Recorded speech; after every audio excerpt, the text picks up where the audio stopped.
Somebody say, woo!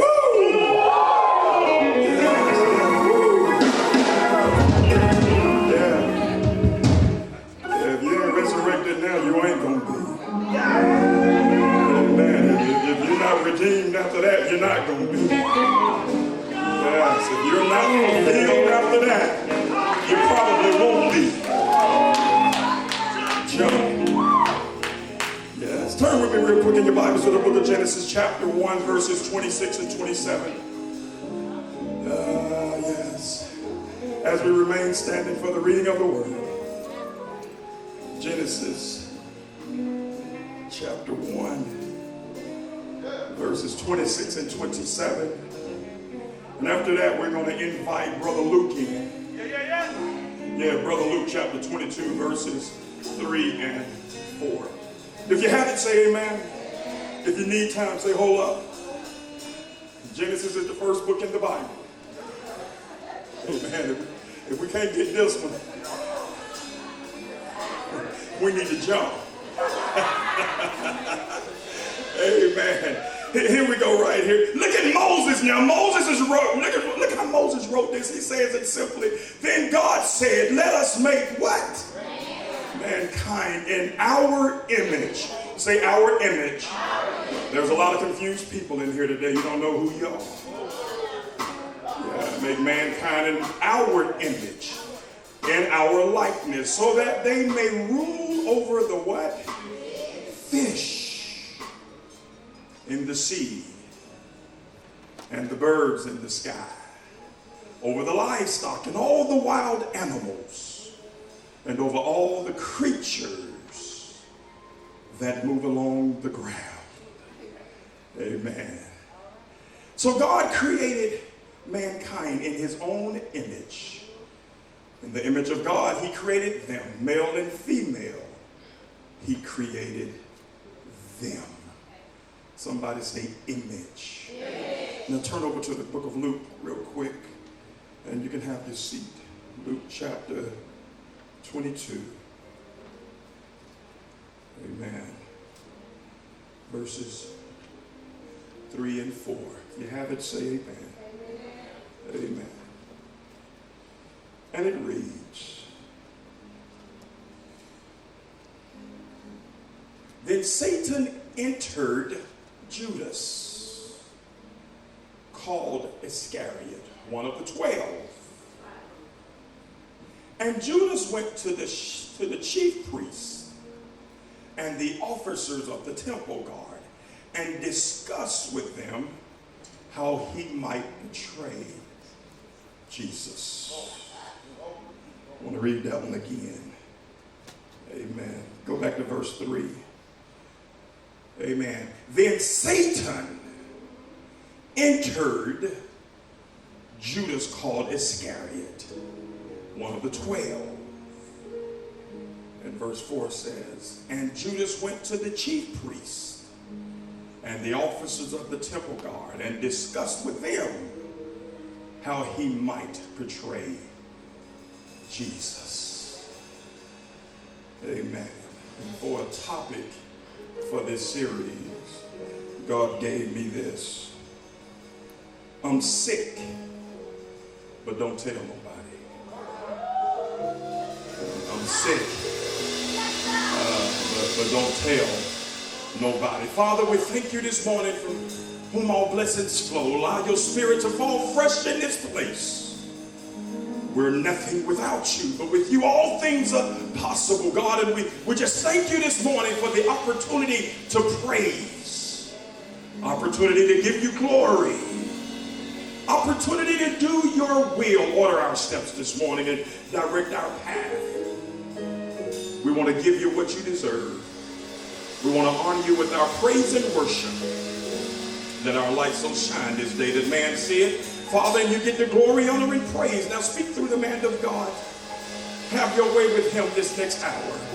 Speak through him through these, your people, your beloved sheep. Anoint their ears and hearts that they might hear and receive what thus saith the Lord. It is our prayer that no one leaves this place the same way they came.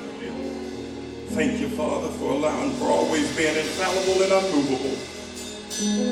In In your son Jesus' name we pray. Let the church say amen. Amen. Touch 2 or 3 people and tell them, I'm sick, but don't tell nobody. Yeah. I'm sick, but don't tell nobody.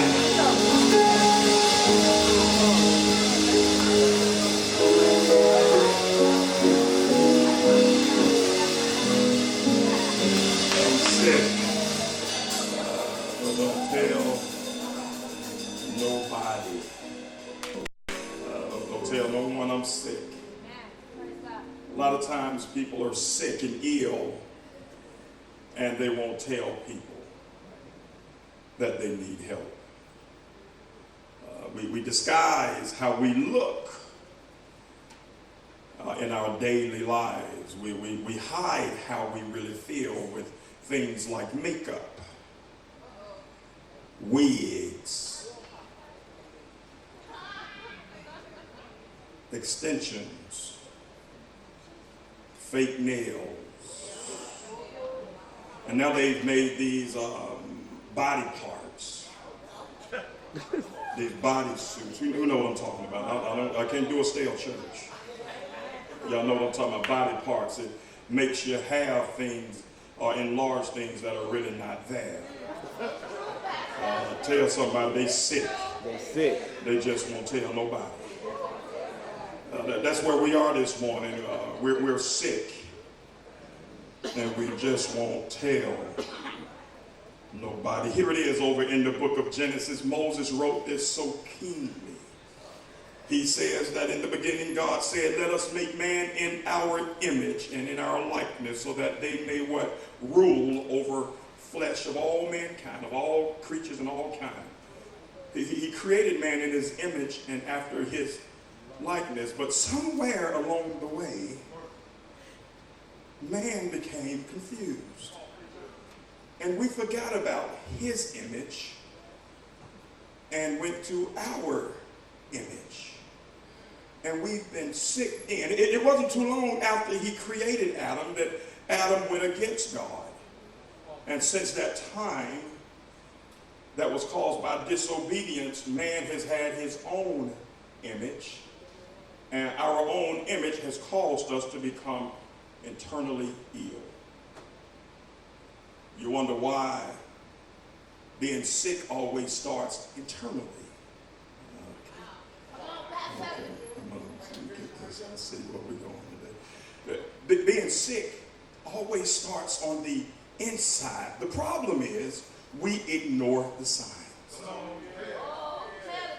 You felt like a cold was coming when you started sneezing, but you said, oh, it was just some pepper.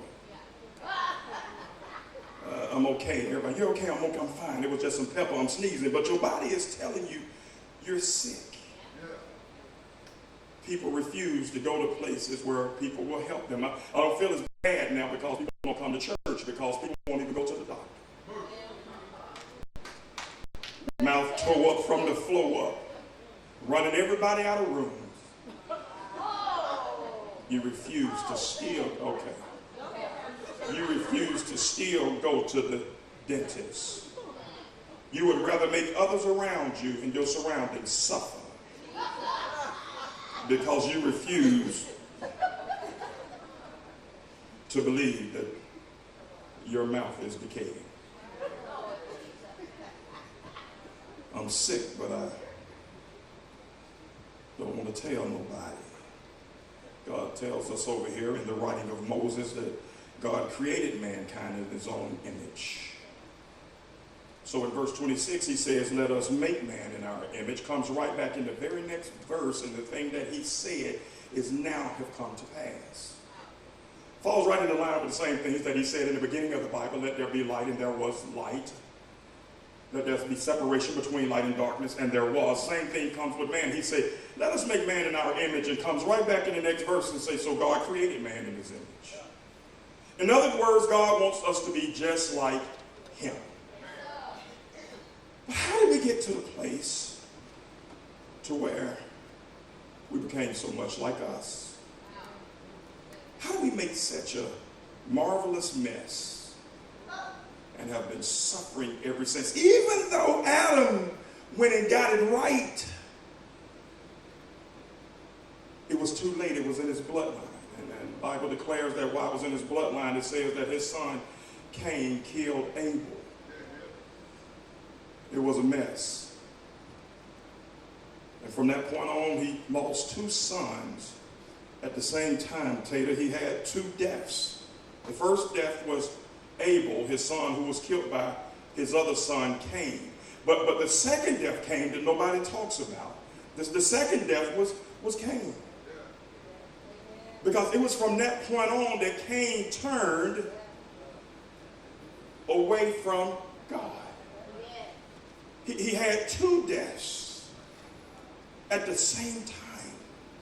But we only talk about the one who died physically. But I want to talk about what happens when we die spiritually. Because Cain died, though he yet lived, when he turned his back on God. And a lot of us do the same thing. We know of God, but don't want to be of God. We just want to use God. I make every excuse why I can't be at church. Not just church. I make every excuse as to why I don't pray. Why I don't pray. I make every excuse why I'm still caught up in tradition. I make every excuse to stay right where I am, buried as a dead man. Yet my heart rate still beats. It's amazing how we're sick and we won't tell nobody. How you're suffering and just won't share it with nobody. These images that God talked about gave us the whole fold. The fivefold is what I call it. Just like they talk about the fivefold ministry, I'll talk about the fivefold images of God. First one being the physicality, when Jesus came. The next one was the spirituality. The next one was emotions. The next one was intellectualism. And the last one was socialism. 5 things that God gave us in our image, and we don't utilize very many of them in the way that he gave them to us.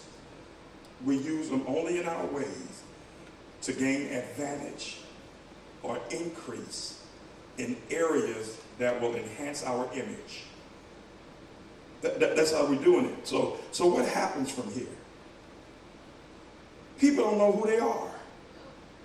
So the vast majority of the people that you talk to, the first thing they do is initially, it's not obvious because you don't know them well enough to tell when they lie. You're just trying to fill them out. I don't understand all these one-night stands that go on. How can a one-night stand go on when you don't even know them? But I'm starting to find out, Carlos, that the people who sit in the one-night stand, they don't even know themselves. When you don't know yourself, you'll sell self to anybody. A lot of times you'll give it to them for free. Self, I mean, whatever it is, oil change or whatever. You don't know yourself, so if you don't know yourself, watch this here, you don't know your value. When you don't know your value, you will always be cheated. Good God Almighty. We're going to crank up. Y'all stay with me. It's going to go somewhere in a little bit. You don't know your value, so you let people walk over you and talk on you, spit on you, treat you like trash because you never know your value. You never realize that when God created us in his image and after his likeness, I think in 27, he said male and female, he created them. We all got the same things in us from God. I mean, why we don't understand that we are of worth. Most of us are walking too low, walking with your back bent over because you don't understand your value. Always telling yourself what you can't do. You say what I can't do more than what I can do. And that's because I don't understand my value. Who cares what your parents went through? That was them. That was their trials and tribulations. But God got greater for me.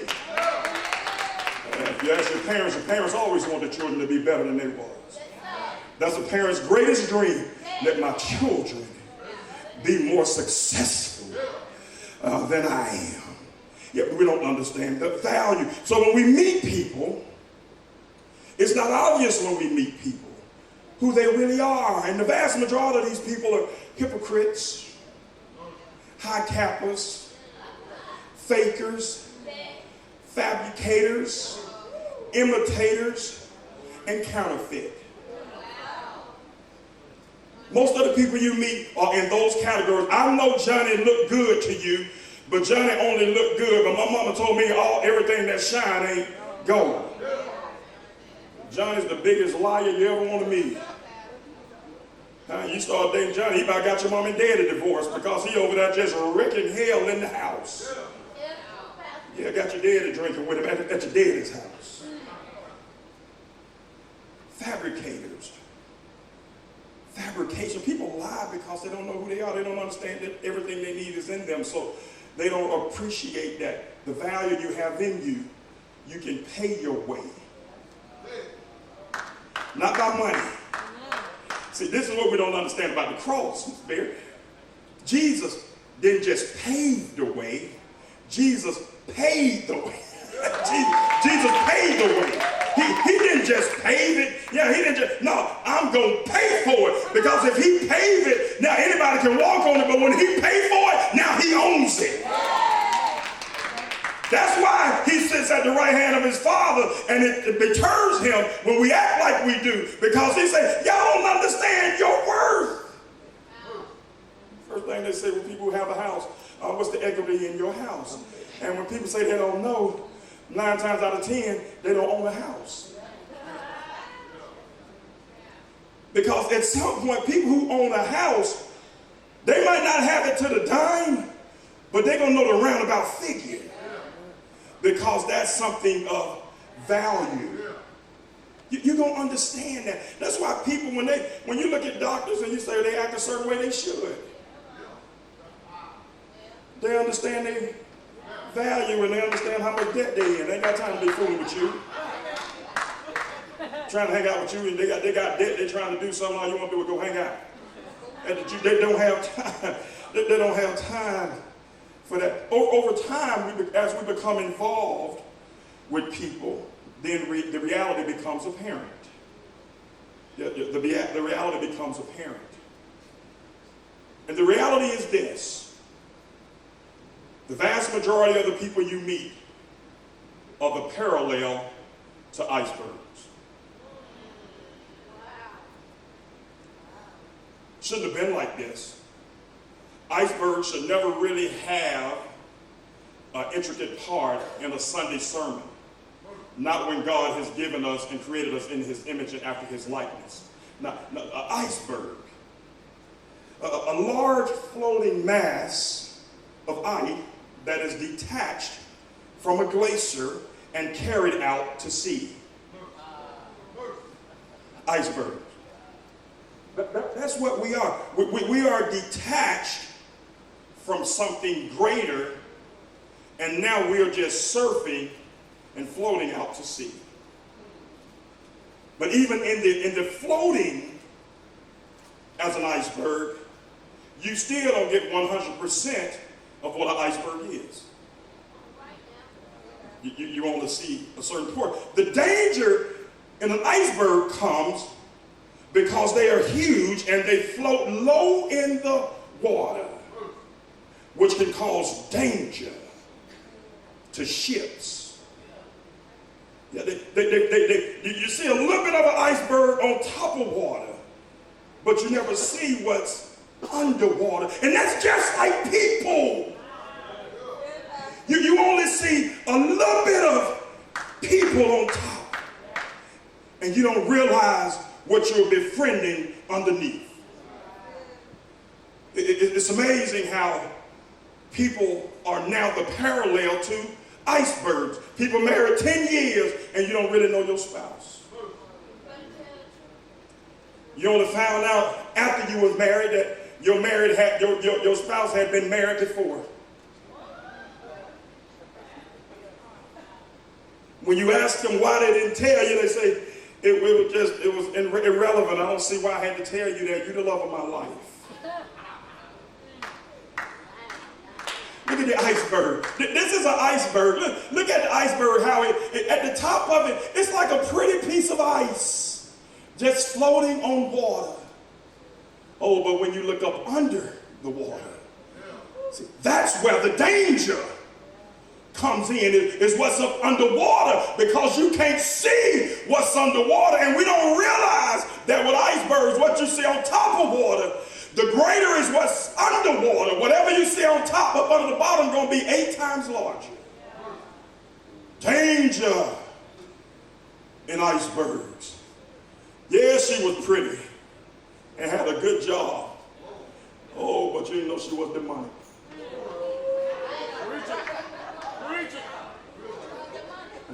You didn't know she was overbearing.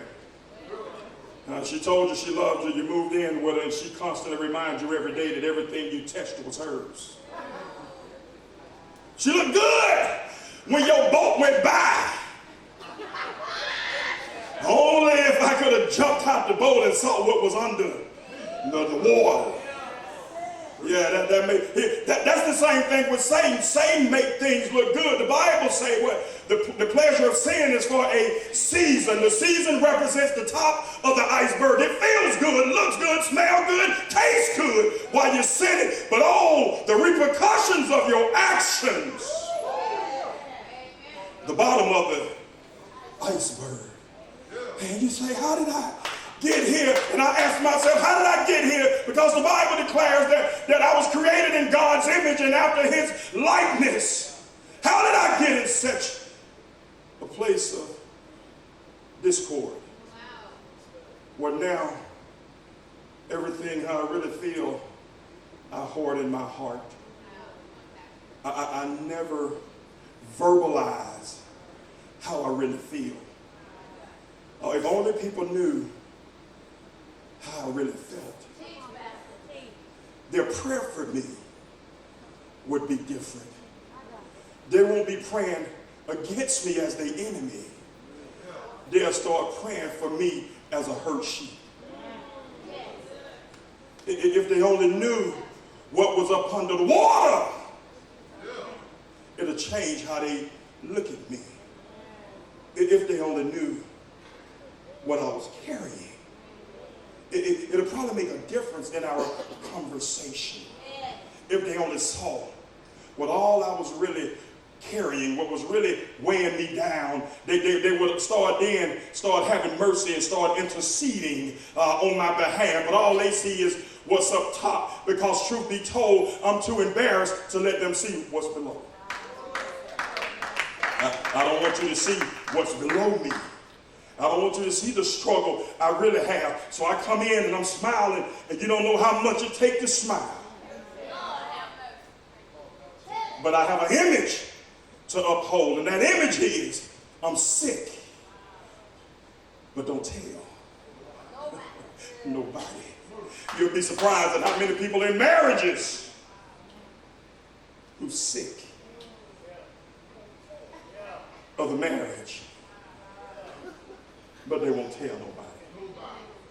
They put on that church at the job function, smile and come in and got the same colors on and everything look good up top, but the bottom come out when they get back in the car. And once they get back in the car, then you see everything that's underwater. Yeah, it's the same thing with people in church. We come into church, and because we have an image, we speak in tongues, we have the right jerk shake, know the right scriptures, and get in the car and transform. Because in the car, you can let go your bottom.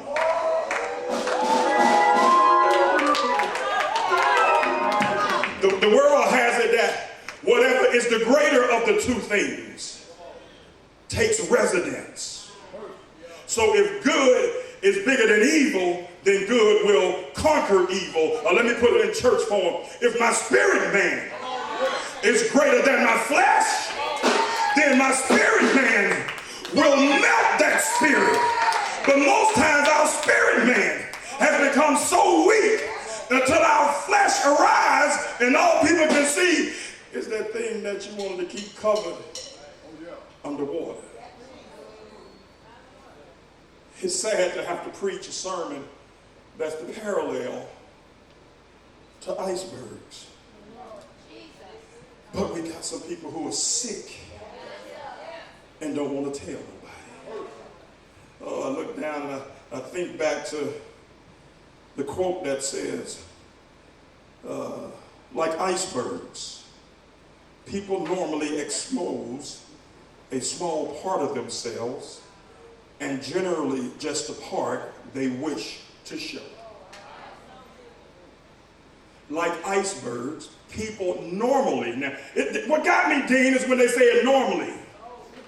If they would have said it periodically, I would have breathed better. But they said normally. Listen to me, church. Okay, listen, come here. Listen, icebergs, people normally expose a small part of themselves and generally just the part they wish to show or the part they want you to see. It's a sad day when you can't say this is who I am. They used to have a saying back in the days when they were trying to transition the mindset of the world with Afro-Americans. I'm black and I'm proud. Nowadays, we don't know what we are. You don't know what you are. And it's sad to say how many icebergs are damaging the world. Oh, there's so many icebergs. April 14th, 1912. A whistle traveled through the darkness in the Atlantic Ocean. It was at night, in a place where a lot of people didn't go. And a whistle blew. Frederick Fleet was his name, the guy who blew the whistle from the ship. He blew the whistle and rang the bell 30 seconds before impact. You see, it was now at this time that the ship called the Titanic was getting ready to hit an iceberg. It was dark outside and they couldn't really see that far. It was only when they got too close that it was too late. And so the ship now hits the iceberg, and 2.5 hours later, the ship started sinking. What do we do in life when we see something and can identify a problem, but it's almost too late? I didn't realize I had this issue or this condition, and when the doctor told me it was almost too late. I didn't know my kids was dyslexic. I didn't know my kid was ADHD or oppositional defiant disorder. I didn't know my kid was bipolar. I didn't know my kid was diagnosed with autism. I've been loving little Johnny. I just thought he just was tired and he didn't feel like reading. It was just that he couldn't read that way. I caught it, but it was almost too late. Flint, he blew the horn once he saw it, but considering the conditions, just like Satan, he tries to make your life dark so you can't see. He camouflages your vision with something called a good time. He blurs your vision with drinking, lying to yourself. Ain't nothing worse than somebody who lied to themselves. I have lied to myself. That's why I can say it. Lying to myself got me in deeper trouble. Lying to myself increased my iceberg below water. It's Friday. I worked hard this week, Carlos. I deserve a beer.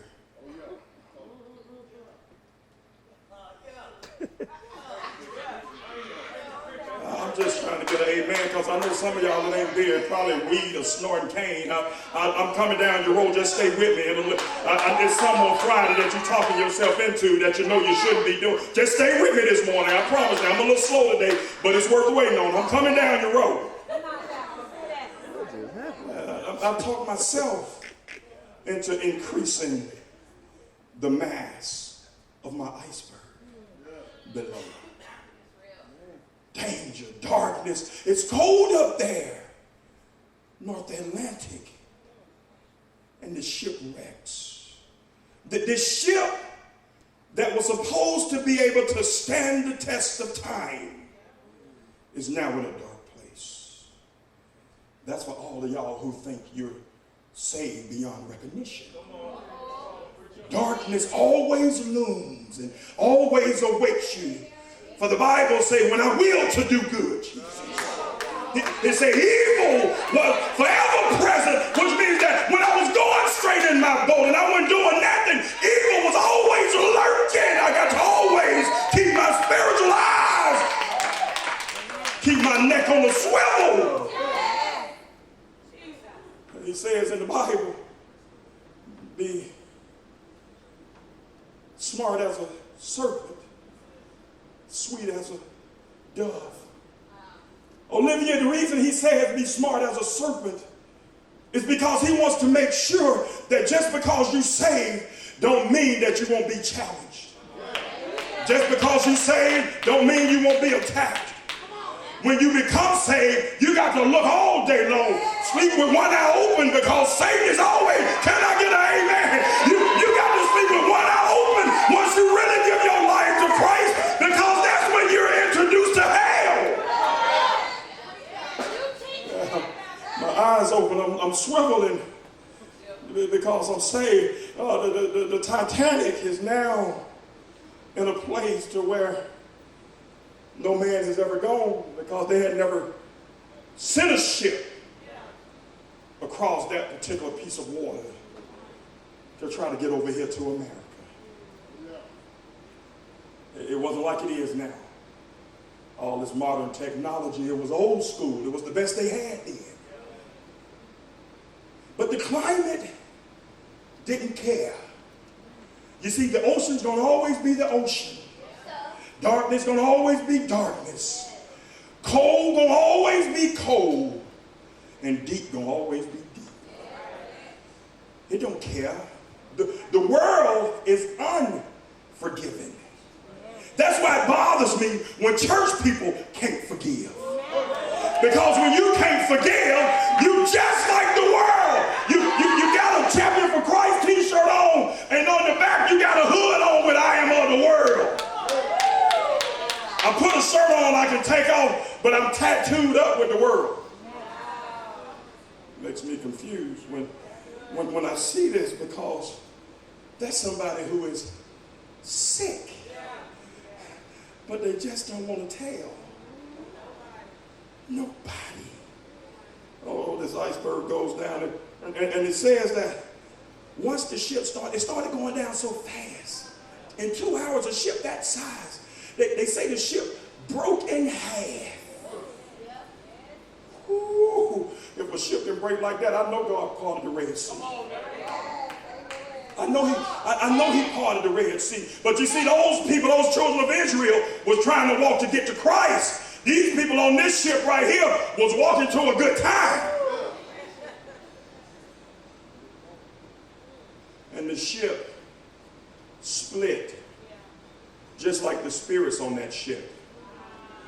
You had all the rich people who lived lavish on the ship, and all the people, the immigrants and migrants, they were at the bottom of the ship. God would destroy it. This ship probably was like a modern day Sodom and Gomorrah on water. Just like some of your spirits and some of your houses. You don't have to go back and read Sodom and Gomorrah and what happened to Lot. Look at your own house and say, I got a Sodom and Gomorrah going on in my house. Johnny, you gonna start coming in the house by 11 o'clock or you won't get in. Baby, if you do that one more time, we're gonna have to sit down and have a conversation. The environment in this house is not good. Sir, if you don't bring that check home this week, you won't have a home to come to. At some point, you got to make up in your mind, hey, you gonna stand up for me or you gonna stand up for the world? And if not, then you refuse to stand up for me and I'm your wife, then I realize then you're sick. But you just won't tell nobody. It is hard. And I hate having to preach this, but it's true. Look at how the ship broke. This strong piece of steel has allowed something in the water that it could only see a tenth of to do this to it. our life. We let the smallest, minute things break us. We let things that we could barely see destroy us. The sadness with this ship is that not only is the ship broken, but think about the generations of human life on that ship. Ooh, the life that was on the ship. How people was fighting for survival, and we sit in church now and we take it for granted, this thing called salvation. But they are there in the cold and they say the water was deep. In fact, it says, and I'm quoting, they say the distance from where the ship was to the bottom of the sea was 2.4 miles. It was over. Oh, it was over. 2.4 miles, it's over. When you 2.4 miles, I can't even run 2.4 miles. Hardly walk it now. You're talking about swimming in the conditions that were brutally cold. All because of an iceberg. Something that they could barely see, and when they saw it, it was almost too late. But God did allow them time to warn them. If he wouldn't have allowed them time to warn them, then this text in Leviticus would be a lie. When he said, I'll always pre-warn my people before something takes place. God pre-warns us before things take place. A lot of times we ignore the warnings. We ignore the warnings until we get to a place of desperation. Then we want to call first responders. When we created this ourselves. Now, the first responders I'm talking about are your angels, called guardian angels. I'm not talking about the police, firemen, and paramedics. I'm talking about your angel. God has already warned you. Turn left. The way you're headed is for destruction. And you keep going. And your angel's like, I'm so sick of it. I'm so sick of dealing with them. I don't know how he gave me this one. Man, I'm working overtime, man. This joker here is off the chain. Ain't wings just flat. This joker, Grace and Mercy, talking like, man, let's trade him in. What's going on? This joker just continue to go straight. God done told him to go left again. God, give him another warning. Joker keep going straight ahead until they hit an iceberg. They hit the iceberg, and then everything is destroyed. Now here's the thing that got me to run. It says that this ship, not only did it go 2.4 miles down, they say when it hit the bottom of the sea, even through the pressure of the water, it hit the bottom of the sea at 35 miles per hour. That's how it is when you sin. You go down in a burning flame. Ooh, you go down fast when you sinning. You were doing good. You was a virgin and about to get your degree. Now you're pregnant with twins. Problem is you just weren't married. It happens fast. You make one bad decision and you're trying to catch your rent up for 4 months. I wish I didn't have to say, who am I talking to? One bad decision. We deserve a vacation and we're going out of town. And it costs you the next 4 months. You bagging the rent office. Don't put me out. Because when it happens, it starts spiraling downhill fast. Because that's what sin is designed to do. Icebergs are like sin. They come and you really can't gauge how large they are, or let alone gauge the aftermath. Yeah. What happens after? What happens after I sleep with her? I'm married. I slept with her. I just got out tonight and slept with this woman. And I didn't mean that, no strings attached. I ain't giving no phone number, no nothing. But she found me on Facebook.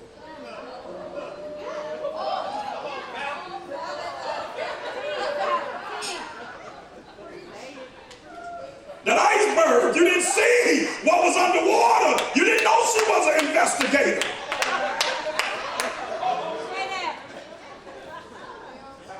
Got you on Facebook.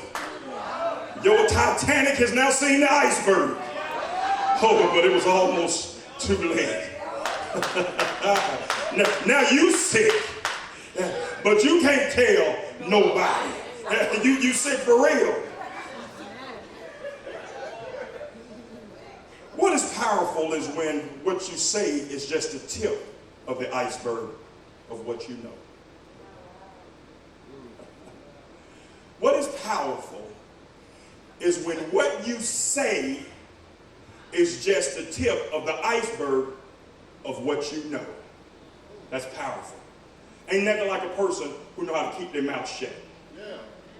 You see people talk all the time. What the old saying, empty wagons make a lot of noise. But you have to watch the people who don't say as much. Those are the ones who got it all up here. They're just not saying as much. They're not as extroverted, but it don't mean that they're slow. Yeah, that's just the tip of the iceberg. Because I didn't say a lot don't mean I don't know a lot. I just showed you the tip of my potential. I just showed you the tip of what I really am or what I really could be. That's why I hate when people try to gauge and look at people and assess them just because of their size. You can't measure the heart. Yeah, I might be a little shorter than the average cat, but my heart is bigger than a giant's. Yeah. I might not use the same English you use. I might not be as politically correct as you, but my work ethic is unmeasurable. Yeah, I didn't come from the buckhead like you did. Oh, but I know how to survive. Yeah, I know how to wash my clothes, go to the laundry. I know how to survive. I can get some eggs and some hot dogs. They're going to last me to payday. Yeah, I just let you see the tip of my iceberg. The essence of a survivor is being able to see the iceberg before it hits you. The essence of a survivor is being able to see the iceberg before it hits you. People always think family, First Families of Church has got it going on. We really don't. Follow us home. Donnie, they think the First Family eating caviar every day and drinking champagne with cherries in it. Is the cherries go in it or strawberry? What is it? Oh, okay. I knew I had some drinkers in there. They said they looked down when I said the cherries. I didn't know. When I said cherry, they looked down. Oh, they're strawberries. What pastor? Shoot an iceberg at him. Slow him down. You don't know me, Pastor. I praise in church, but I'm a drinker.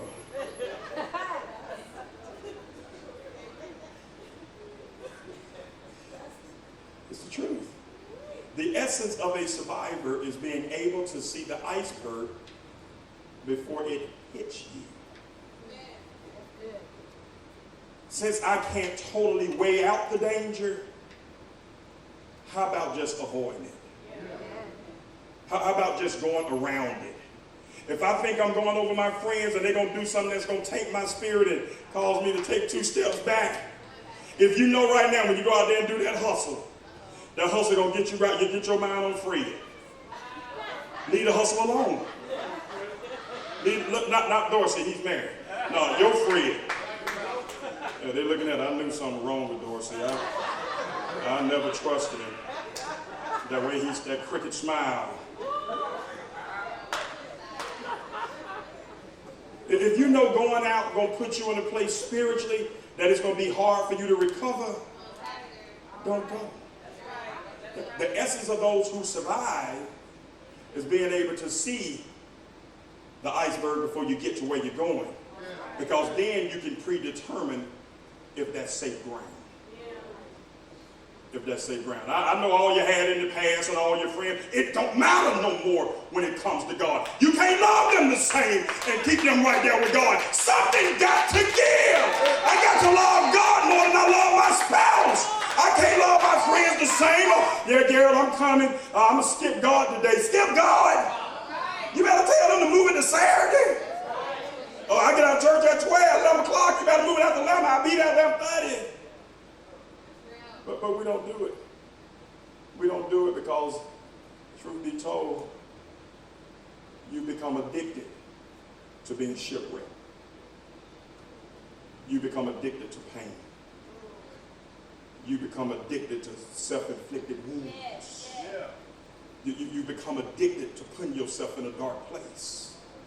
So you don't even try to look out for grenades. You don't even try to look out for icebergs. It don't matter no more.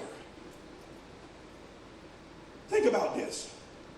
Turn to John chapter 6. Real quick. I got 10 minutes. John chapter 6, verse 70. Amen. If you have it, say amen. Amen. Amen. To get that. John.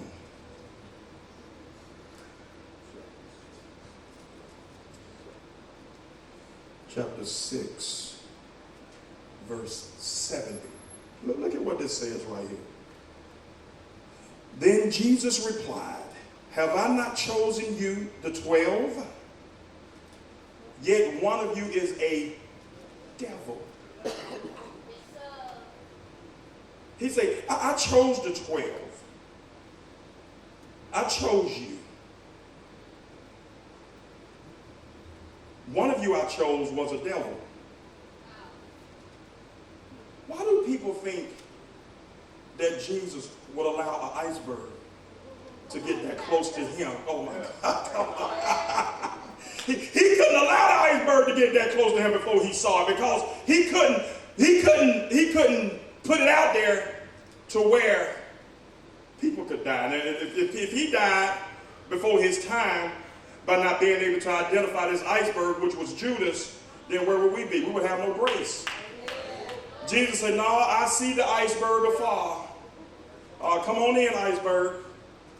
He allows Judas to come on in. He already know who Judas was. Carlos, we only think that he knew Judas at the table when they was getting ready to commune. Don't tell no story. How many of you thought that that's the first time he realized that Judas was the devil? That Judas, oh yes you did. You didn't know. You hadn't read this in John.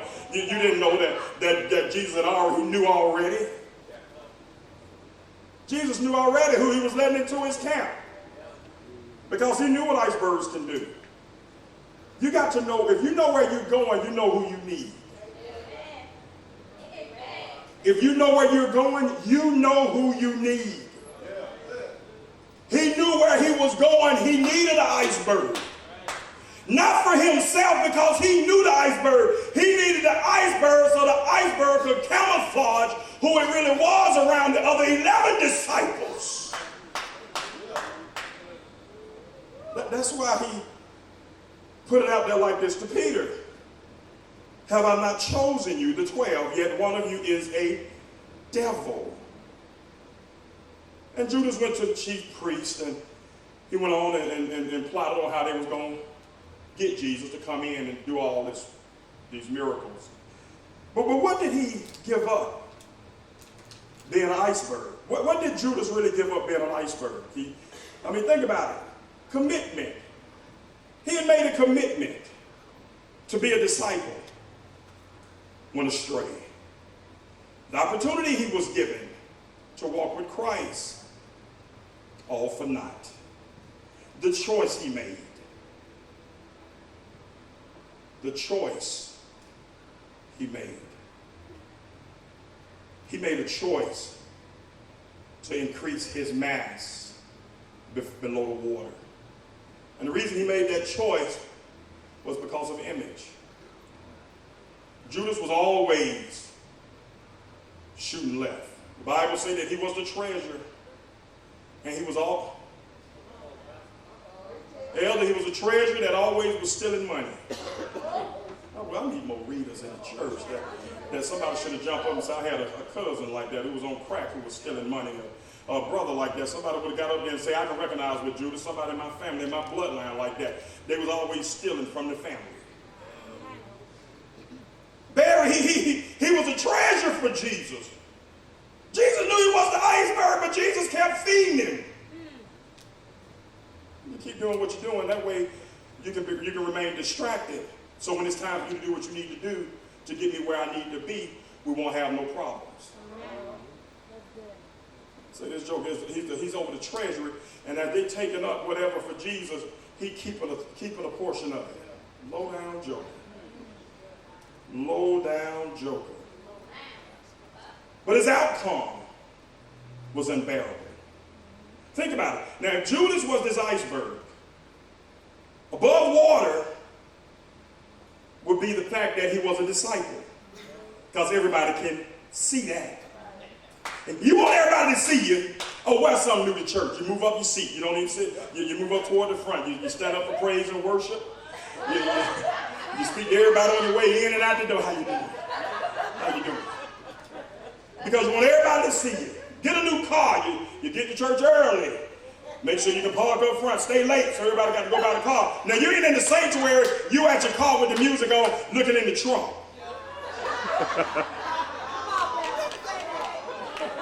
You just want everybody to see the car. You know they're going to walk by. That's you. That's you. Yeah. That's me. That's what the iceberg aboard the water looked like. That was Judas. He was a disciple. So he walked and gloated as he walked with Jesus because people could see the top of who he was. Yes. He was the treasure. Everybody knew he was the treasurer for Jesus because the other disciples stayed around and protected Jesus. He was the one who would go out. Give it up, give it up. Give. And you know, they probably talk to him, bless us, Judas, give. Because he wasn't really connected to Jesus like that. He was an iceberg sitting there. So when the other ones would stop and probably pray for him, oh, praise God bless you, we'll pray for you. No, I need help. My son got leprosy. Give. Thank you. Don't have time. God bless. Jesus bless. Yes, Jesus. Because that's who he was. That's who people can see though. So he wanted to make sure everybody saw him. Then he'd get the bucket and probably put them all on this. How you doing? God bless you. Judas. God bless you. Or he'll ignore him because that's who he was. Because he just wanted people to see the top of him. Because if they would have saw what was underwater, it would have been over. Peter would have killed him. One person, I've never said around Peter, that joker crazy. He bipolar for real, psychopath, Looney Tune. That nigga around Peter, man, Peter fight Andrew, his brother. He was just that in love with Christ. But Judas, but what was underwater? What was underwater for Judas? We got that he was a disciple and he was a treasure. Everybody can see that. But what was he underwater? He was a thief. And thieves don't want to ever let you see what they're stealing. He was a thief.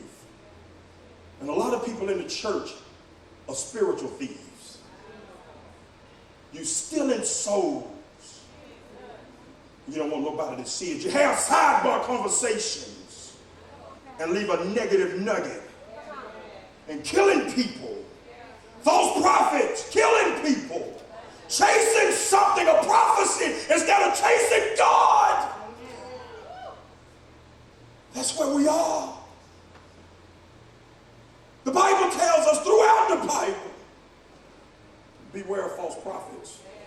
It didn't just say that in the old covenant when there was a lot more prophesying going on. He says that in the new because he knows the power of influence. He was using that same power of influence with the disciples to go out and tell the world about this new church called Christianity. The one we take for granted.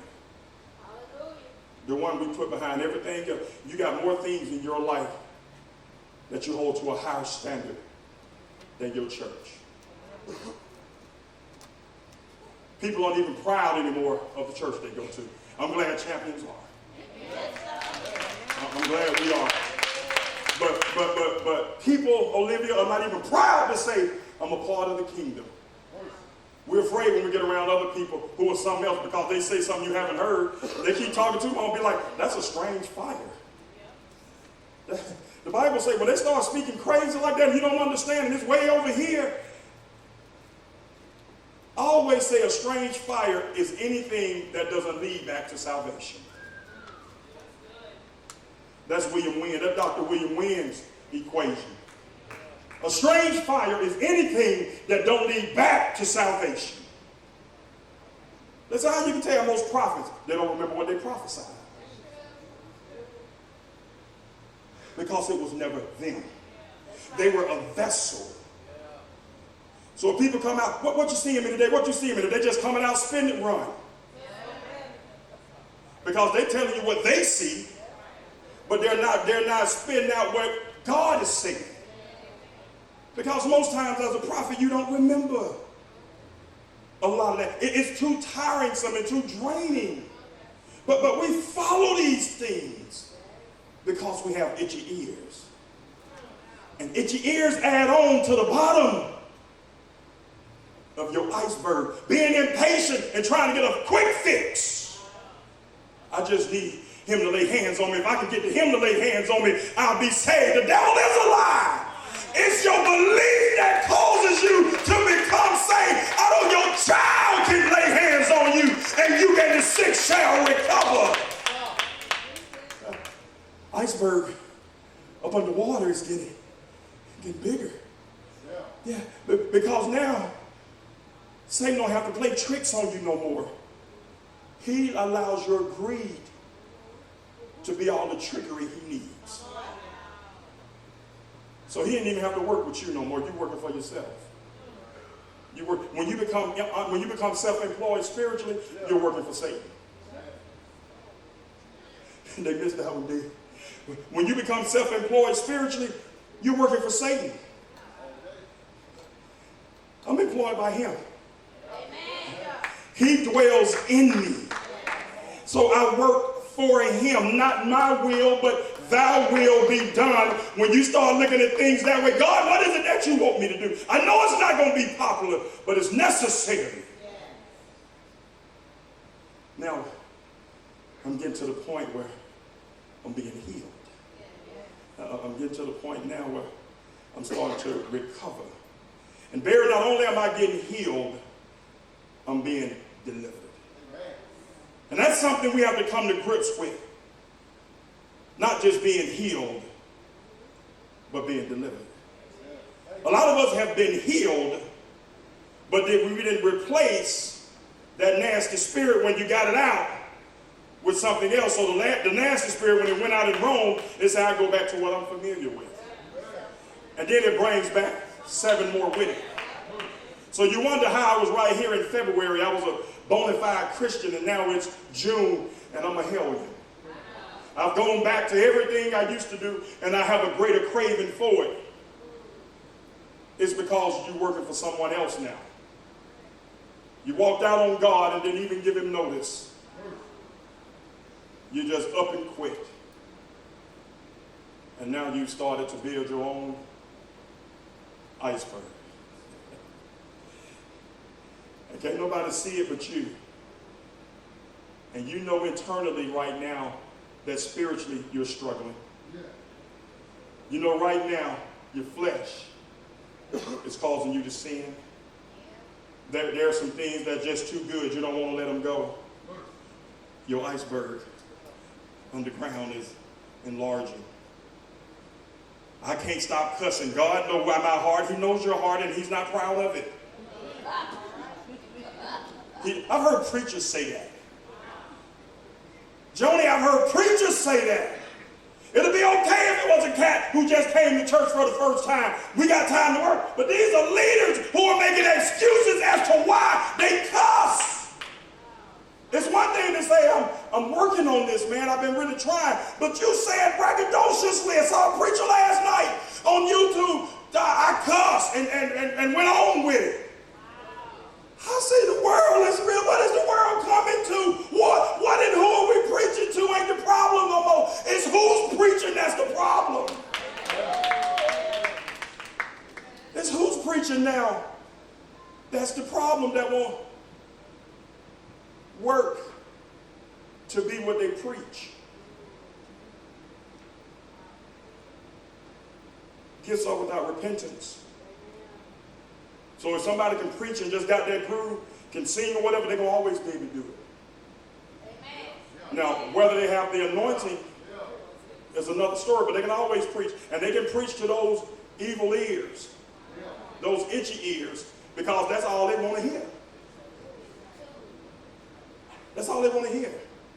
The difference between these churches that we're in and the other churches out there, the Catholic churches and the Jewish churches and all, they go to church and never say a word. They just write. Buy the CD after church. Now I have that CD. Give me 2. I'm going to give one to my sister. She's out there working the business while I'm here. Give me 2. And they listen to it, and then they go and apply it. We come to church for a good time. Rachel, we want to make sure we came home. I feel good. I feel good, baby. I feel good. Until the lady mess up your order after church. Diane, I'll be looking the same way. We just went to church together. And you sitting here in front of the church folk, killing the waiter. Because you know how church people do when they go to eat. They will wear the waiter out. Like, God bless the waiter. Bless the waiter. Don't get in there with a bunch of church choir people coming. They're going to wear you out and barely tip you. And song to the glory of God. Last thing, and then we're done. What's at the bottom of that iceberg, Durante? What else is at the bottom of that thing? Below water. Yeah. We understand that he was a thief, James, but the other thing that we understand that's worse is that this joker here, Judas, is a betrayer. Yeah. He betrays. Ain't nothing like when a friend turns their back on you.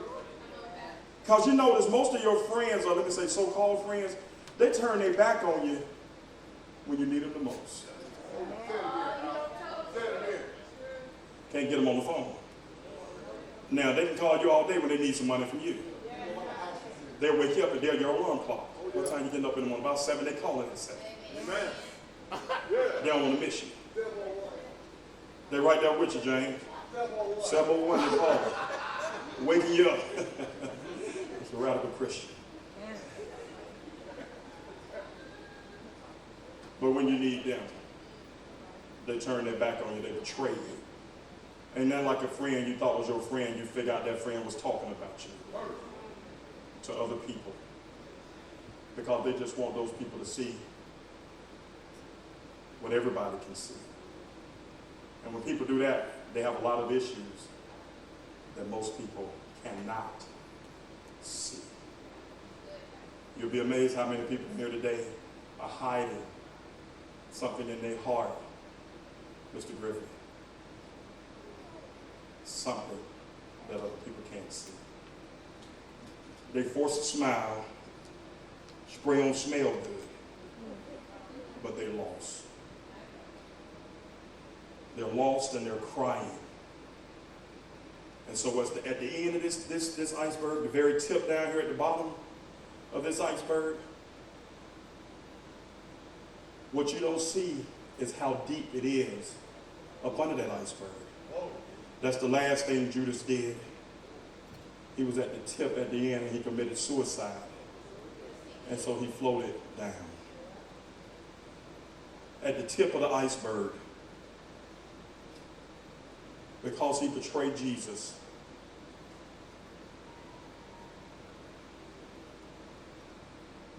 he committed suicide.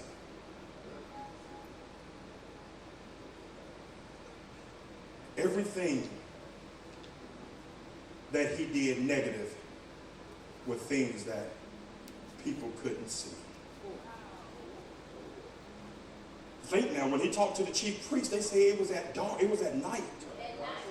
He went at the night, Riri, and talked to the chief priest. Not the Romans, but the church folk. He talked to the church people. See, that's what's so dangerous about the iceberg. It's what's up underwater that kills you. He went at night and dealt with them. People couldn't see when he was stealing the money. His hands was quicker than people's eyes. And the same way all that happened, Dean, nobody else saw when he died. He stole alone. He betrayed alone. And unfortunately, he died alone.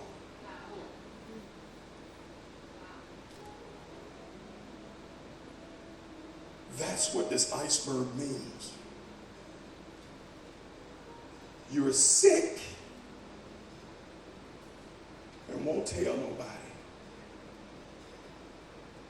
Even when people volunteer to try to help you. They still won't tell nobody because they don't want nobody to see who they are when they don't have makeup on.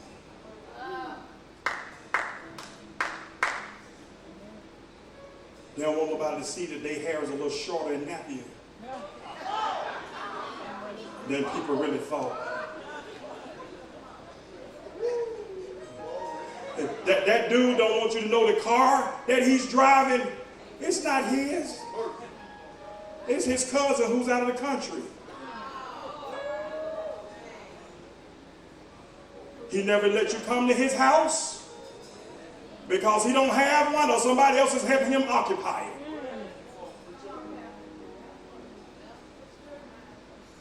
That iceberg is serious.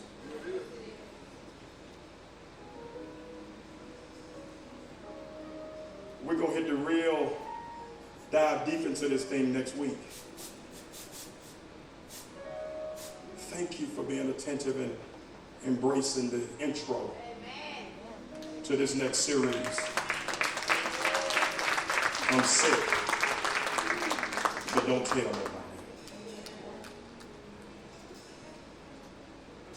I called you, Carlos, not because it's my duty as a pastor. I called you because I love you when you were sick. That's what family do. And when I'm not there, know that I'm still praying for you. I really believe there's a lot more to you than just what you show people. There's greater in you when you just go ahead and totally surrender. I think your iceberg's gonna flip when you totally surrender. I pray God allow him to share with the world his true gifts, his true spirit, his true heart.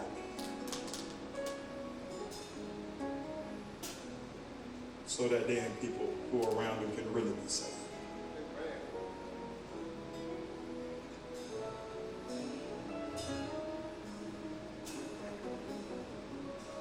As we stand.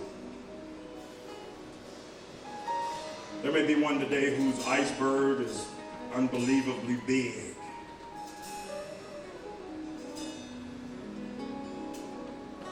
Won't you come to the altar? God bless you, Dan. As the ministers come. There's others who need prayer this morning. And we don't have to know exactly what your issues are. We just want to pray your strength in the Lord. You can make us see anything because you can make your mouth say anything.